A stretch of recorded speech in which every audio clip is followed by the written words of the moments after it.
Aggressive men bent upon conquest have always overwhelmed the weaker peoples they would conquer, plunder, and enslave by their superior strength and force of arms. Yet the defender's will to fight has always given the aggressor pause. Time and again, the will to resist, together with equal or superior weapons, has driven the aggressor back, has vanquished him. The answer to the sword and spear, to the primitive bow and arrow, was the deadly English longbow. Just as the advent of gunpowder and the first primitive firearms sounded a thunderous end to the era of the longbow. The machine gun came into its own as a weapon of deadly firepower in World War I.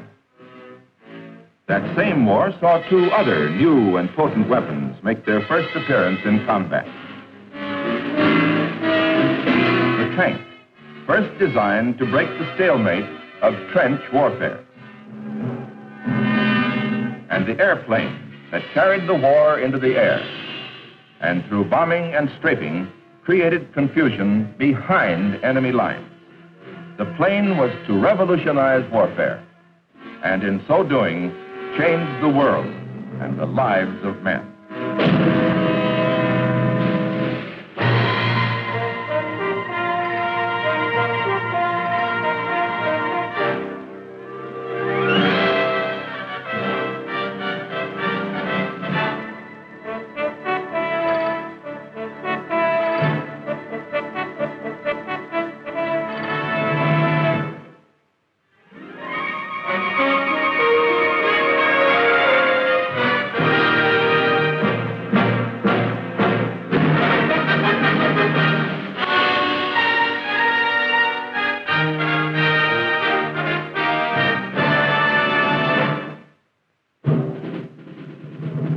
Less than 2 years after World War I, the war to end all wars, Poland, backed by France, attacked Soviet Russia and tiny Lithuania to reclaim ancient boundaries.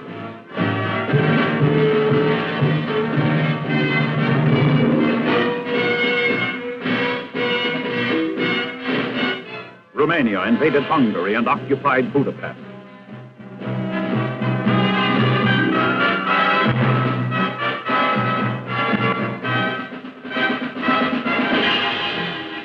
Czechoslovakia clashed with Poland in a border dispute. Belgium and France, over British protests, occupied the German Ruhr.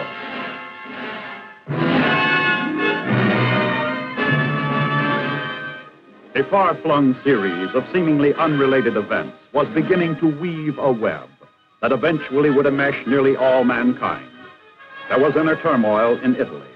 Post-war discontent had turned that country into a political tinderbox, beset with strikes and economic unrest. A new party was on the verge of acquiring power. They called themselves fascisti.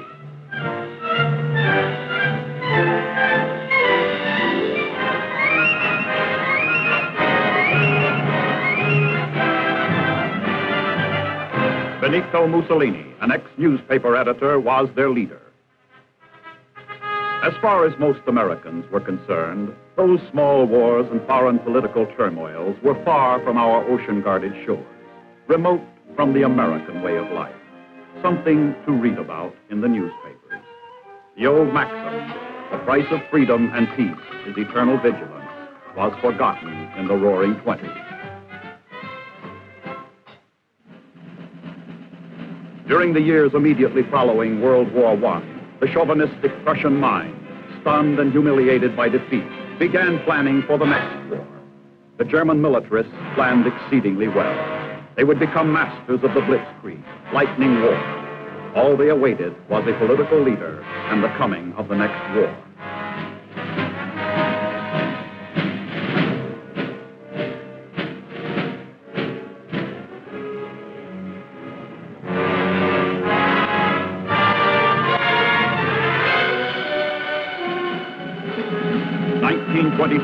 The bombastic newspaper editor with a gladiator's jaw led his black-shirted legions in a march on Rome, a bold fascist thrust for power.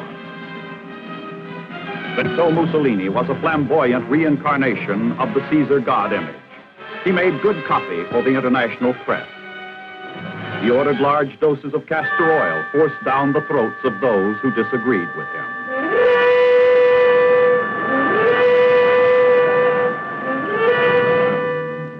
Adolf Hitler, a maniac of ferocious genius, as Winston Churchill was later to describe him, led a beer hall putsch in Munich and was thrown in jail.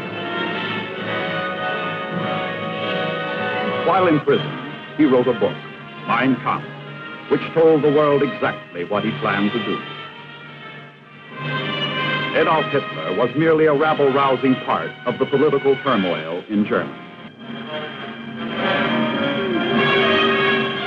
that we read about in the newspapers.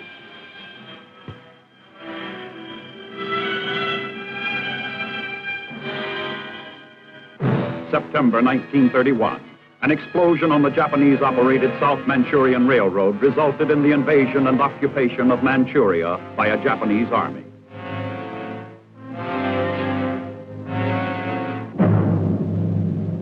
It was a faraway Asian event that we read about in the newspapers. January 1932, Japan invaded the international settlement at Shanghai.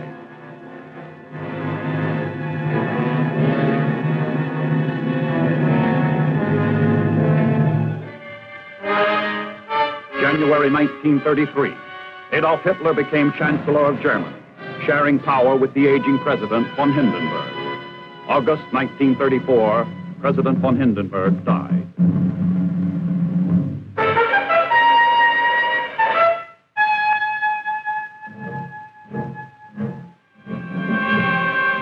Hitler became absolute ruler of Germany. Now he could do what he had spelled out in Mein Kampf for all to see. In substance, it was, today Germany, tomorrow the world.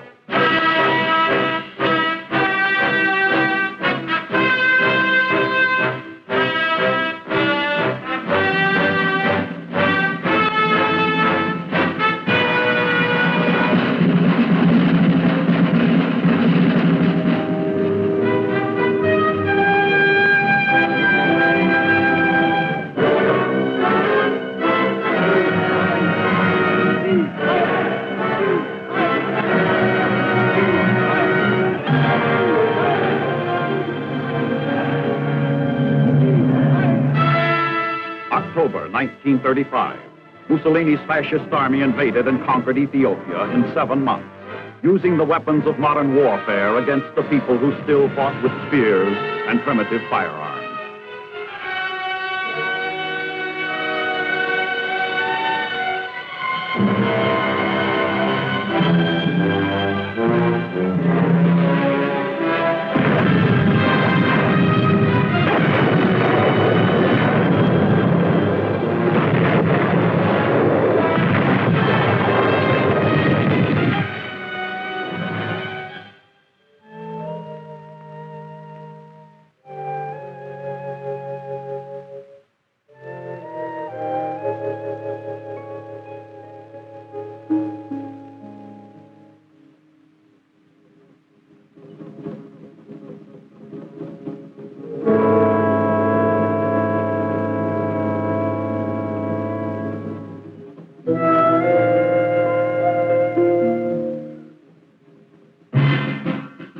March 1936, Hitler, in defiance of the Versailles Treaty, which only 17 years earlier had ended World War I, sent troops to occupy the Rhineland.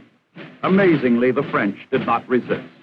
Ironically, the German troops had secret orders to withdraw if the French army did resist.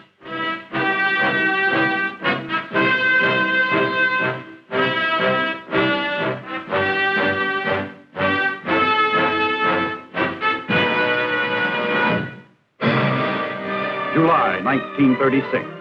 The Spanish Civil War became a proving ground for Nazi Germany, Fascist Italy, and Soviet Russia.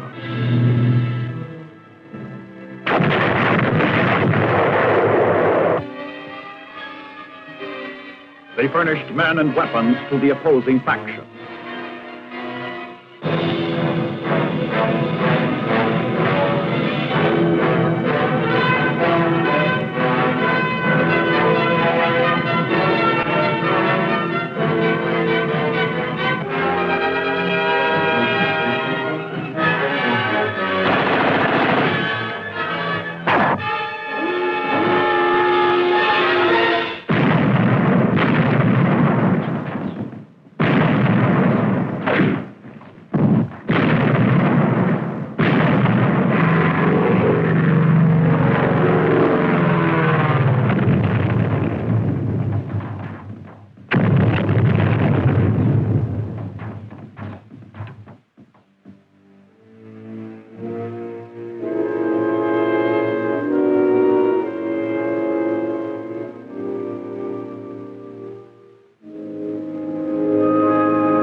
October 1936, the Rome-Berlin Axis was formed, an unholy alliance of aggressors consolidating their forces for greater conquests.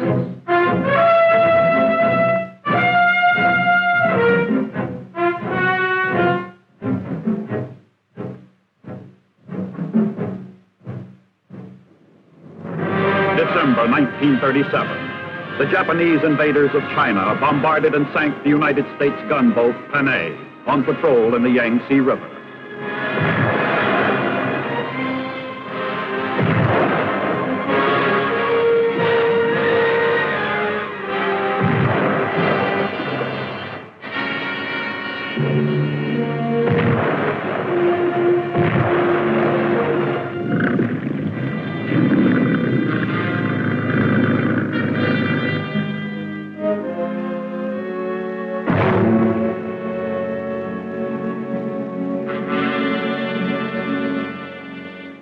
Secretary of State Cordell Hull protested angrily.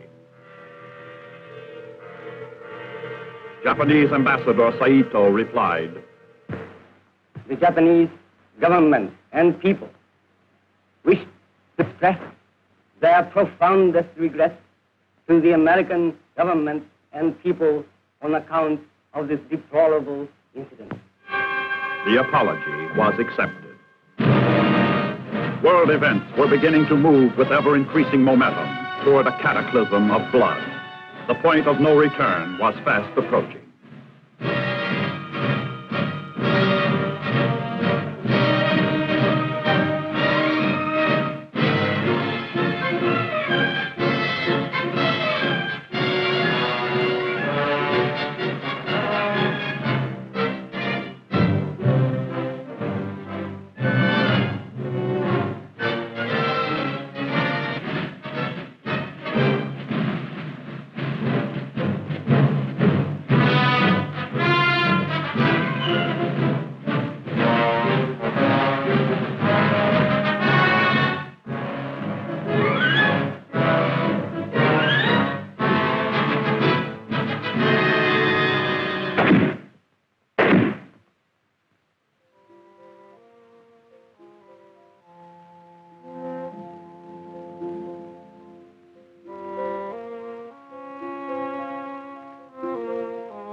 While the aggressors were either building up their armed might and working toward war, or were actually at war, we Americans read all about it in our newspapers, heard all about it over our radios,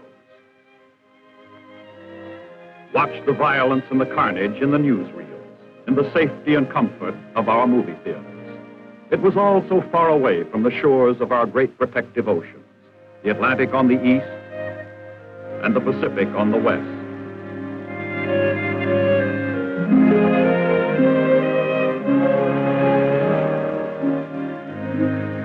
Besides, we had our own troubles. The United States was in the grip of a paralyzing depression. Millions were unemployed, on some form of relief. A great drought had destroyed hundreds of thousands of acres of farmlands on the Great Plains, creating an arid dust bowl. Thousands of families were impoverished, made homeless. It was a tragic time of domestic travail affecting millions of Americans. The federal government had taken emergency measures to meet the growing internal crisis.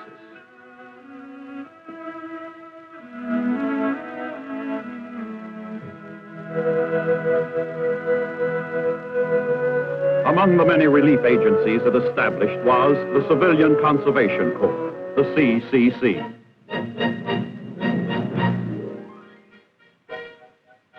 It provided work and training for unemployed young men in a program of conservation of the country's natural resources of timber, soil, and water, in reforestation and soil erosion control.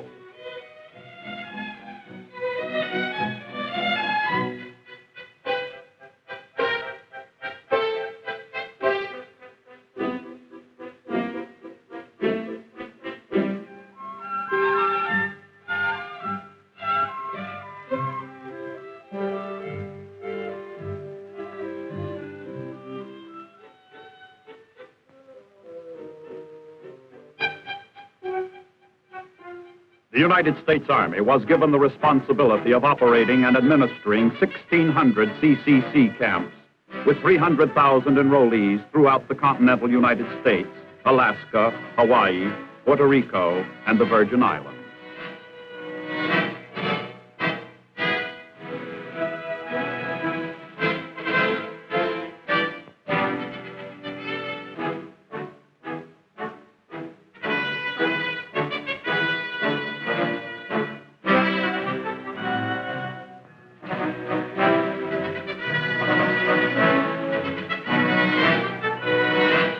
Educational facilities were provided from elementary through high school, as well as college courses.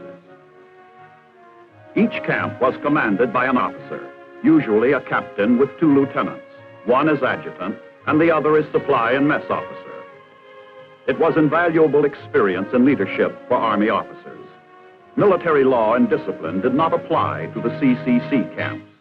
To gain respect and authority, officers had to learn to rely on the personal characteristics of leadership. The President took a personal interest in the CCC program.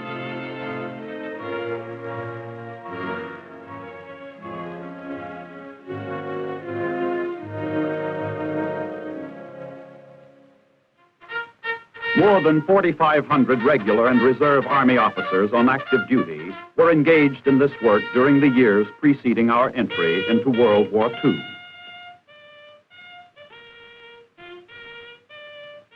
While this goodly percentage of our officer corps was engaged in the peacetime pursuits of making democracy work at home,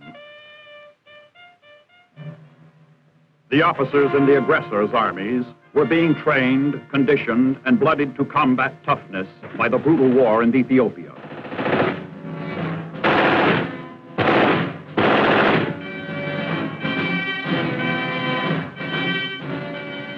As military advisors and so-called volunteer participants in the viciously fought Spanish Civil War.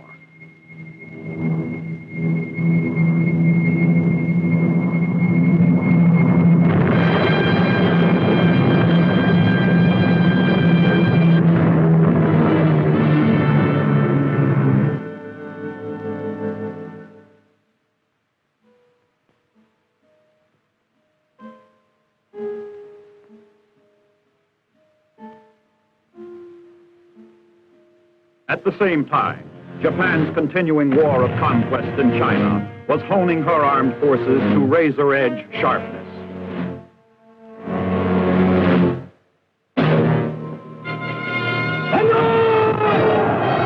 While the aggressors were flexing their mighty muscles, our Army could muster only 180,000 officers and enlisted men.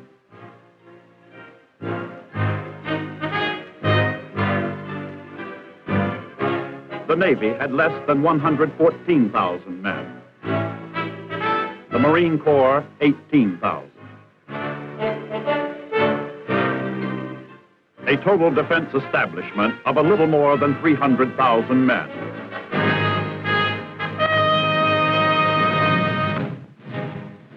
The aggressor nations continued their march of conquest. In 1938, Nazi Germany seized Austria in a lightning-like coup.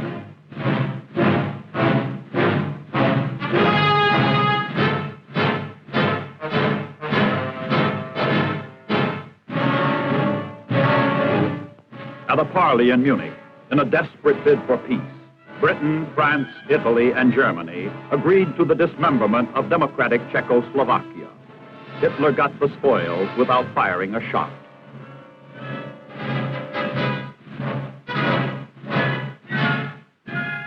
"1938 was a year of triumph for the ever stronger and more belligerent aggressors.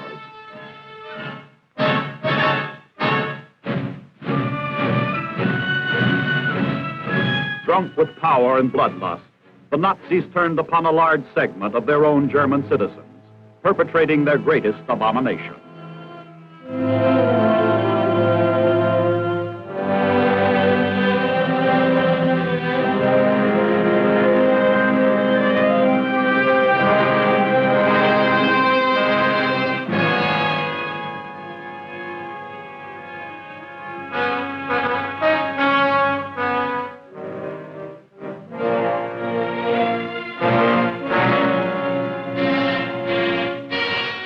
German Jews were herded into concentration camps. A mass fine of $400 million was imposed, holding them collectively responsible for the assassination of one German diplomat. The concentration camps were a brutal prelude to a ghastly program of mass extermination. Now the greatest of the aggressors had brazenly come forth in full view of the world to reveal not only his evil purpose and design, but the abysmal depths of his ruthless character as well.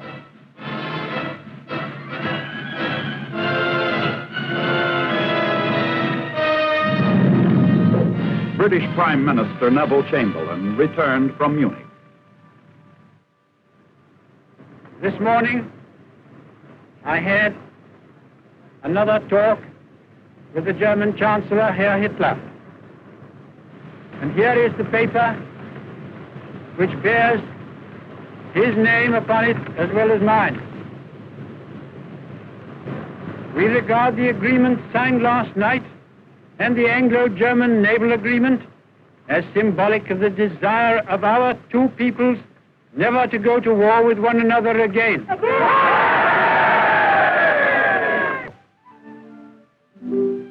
At Munich, Britain believed she had gained peace in our time.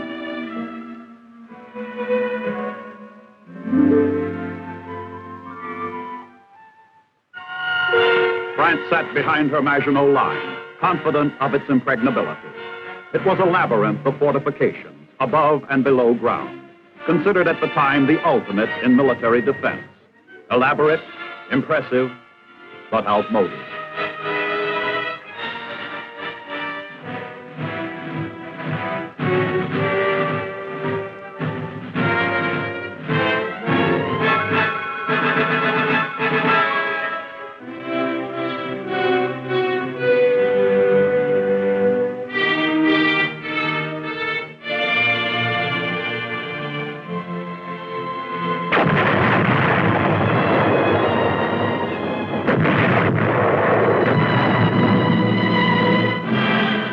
Within hailing distance to the east of the Maginot Line was Hitler's Siegfried Line. Its structure was comparable to the defense line of its neighbor, sealing off Germany from France with a mass of steel, concrete, and manpower.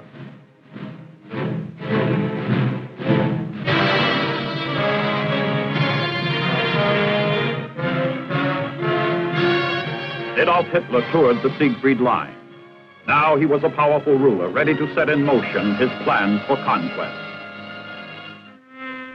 The United States reacted feebly to the threatening Holocaust. While our military planners were considering defense measures which involved mobilization of the National Guard and the reserves for a total defense force of about 1 million men, actual regular Army strength was increased by only 5,300 men.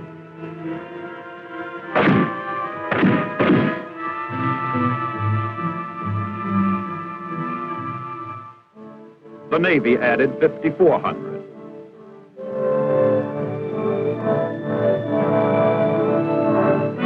And the Marine Corps, the combat-ready shock troops, increased their strength by a pitiful handful, 133 men. We were little better off than in 1917, and the flames of an even greater conflagration were already licking at our feet. We had yet to learn the lessons of history. The aggressors drew their own logical conclusions.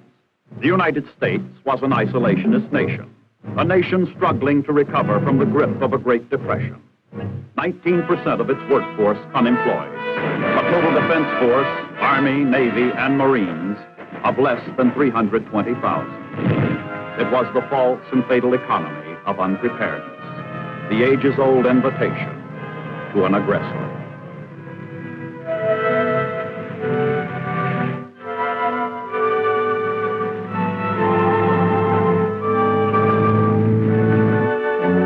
At the War Department, the War College, and the Command and General Staff School, our dedicated military planners studied the implications of the ominous events.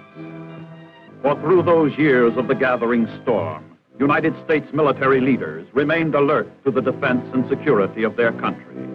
They were not deaf to the triumphant shouts of the arrogant aggressors.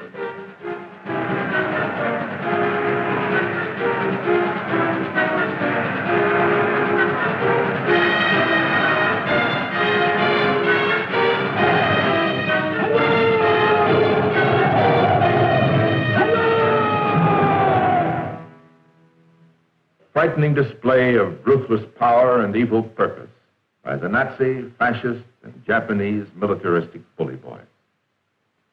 Time was running out fast for the free world. Human liberty was in deadly peril.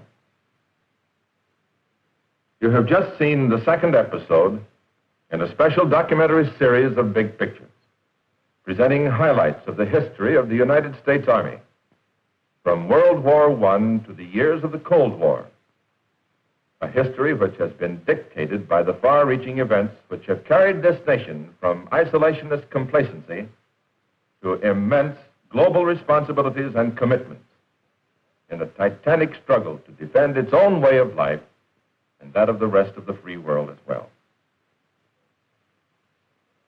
We know now that military weakness is an invitation for the aggressor to attack.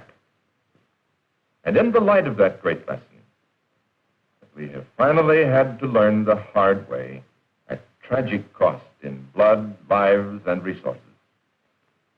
We have good cause to wonder if World War II, with all its carnage, would have happened if the free nations had remained militarily strong, if the armed forces of the United States had at that time been as strong and as ready as they are today. It is a good and significant question.